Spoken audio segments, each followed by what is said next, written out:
పూరా local. BRS party నాయకులు RS Praveen కుమార్కి సిట్ నోటీసులు ఇచ్చింది, త్వరలో విచారణకు హాజరు కమ్మని. అంటే ఇప్పుడు ప్రతిపక్షాలు చెప్తుంది ఏంటంటే ఆర్ఎస్ ప్రవీణ్ కుమార్ని మీ పార్టీ లోబర్చుకునే ముందే కావాలనే పార్టీలో జాయిన్ చేయించుకుంది, ఆయన లోగొట్టు మొత్తం మీకు తెలుసు అని ఫోన్ ట్యాపింగ్ ద్వారా అని ప్రతిపక్షాలు అంటున్నాయి. ఇప్పుడు రాజకీయంగా ఏ రకమైన మాటలైనా మాట్లాడవచ్చు, నోటుకు వచ్చినట్టు మాట్లాడవచ్చు. వింటున్నావా? ఆర్ఎస్ ప్రవీణ్ కుమార్ గారు ఒక ఐపీఎస్ చదువుకొని మంచి ఒక పోలీస్ ఆఫీసర్గా ఈ రాష్ట్రంలో ఉమ్మడి ఆంధ్రప్రదేశ్లో కానీ తర్వాత తెలంగాణలో కానీ ఒక గుర్తింపు తెచ్చుకున్నాడు. తర్వాత మనకు సంబంధించిన హాస్టల్కి సంబంధించినటువంటి దీంట్లో కూడా వెల్ఫేర్ దాంట్లో కూడా సోషల్ వెల్ఫేర్ దాంట్లో కాలేజీలు, ఆ పిల్లల్ని ఎడ్యుకేషను ఇట్లాంటివన్నీ చేసుకుంటూ వచ్చినాడు. ఆ తర్వాత బీఎస్పీ పార్టీలో వారు కంటెస్ట్ చేసినారు. ఆ రోజు మాట్లాడినారు వాళ్ళు, ఆ పార్టీ పరంగా ఆ పార్టీ యొక్క సిద్ధాంతాలకు అనుగుణంగా మాట్లాడారు. ఆ తర్వాత ఇదంతా కాదు అని చెప్పేసి కేసీఆర్ గారి వల్లనే తెలంగాణకి మంచి జరుగుతుంది, న్యాయం జరుగుతుంది అని చెప్పేసి మన దగ్గర వస్తున్నాడు, ఇక్కడ కూడా పనిచేస్తూ ఉన్నాడు.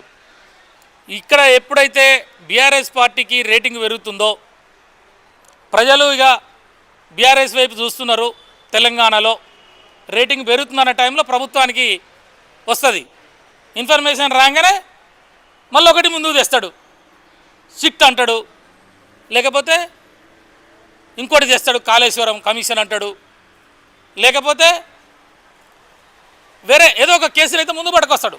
పట్టుకు రావాలి, మళ్ళీ డ్రామా నడపాలి.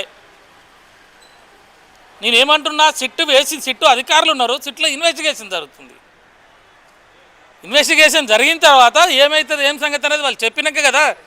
ఇవన్నీ ఊహాజనితం, వాడిని లొంగ తీసుకున్నాం, వీడిని లొంగ తీసుకున్నాం, వాళ్ళకి సినిమా యాక్టర్లకు ఫోన్ చేసిర్రు, లేదా ఇంకోనికి ఫోన్ చేసిర్రు, వ్యాపారస్తులకు ఫోన్ చేసిర్రు. అంటే ఇవన్నీ కూడా రాజకీయమైనటువంటి స్టేట్మెంట్లే కదా. బట్టగాల్సి మీద వేయటానికి ఏమున్నది తమ్మి, బురద చల్లటానికి ఏముంది ఒక వ్యక్తి మీద. అట్లా అంటాడట ఇట్లా అంటాడు, నోరే కదా. ఇప్పుడున్నటువంటి వీళ్ళకి ఆ నోరుకి పాయకానికి ఏం తేడా లేదు. వీళ్ళ నోరులలో పినాయిల్ వచ్చి కడిగినా తప్పులేదు.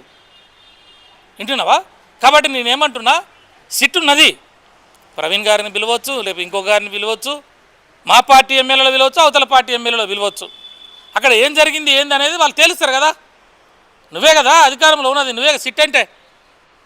ఏమొస్తుందో, నీ ఇక్కడ ఏం డాక్యుమెంట్ ఉందో, ఏం సంగతో, ఏం ఎవిడెన్స్ ఉందో తీసుకురావాలి కదా. అక్కడ పోతే జర్నలిస్టులకి అట్లనే చేస్తుర్రు, ఇక్కడ పోతే రాజకీయ నాయకులు అట్లనే చేస్తున్నారు. రాజకీయ నాయకులకు జర్నలిస్టులు తొత్తులుగా మారిపోయారు కదా. ఇవాళ వీడెవడో ఎవడి సంబంధం లేని ఎవడోడ ఏబిఎన్ మీద దాడి చేస్తే, ఎవడన్నారా ఏబిఎన్ మీద దాడి చేస్తాని? ఎడ చూసిర్రా మీరు? ఎవడు స్టేట్మెంట్ ఇచ్చిండ్రా? అంటే నువ్వు ఇట్లా వాడి మీద దాడి వీడి మీద దాడి అని మళ్ళీ ఏదో పబ్బం గడుపుకోవడానికి.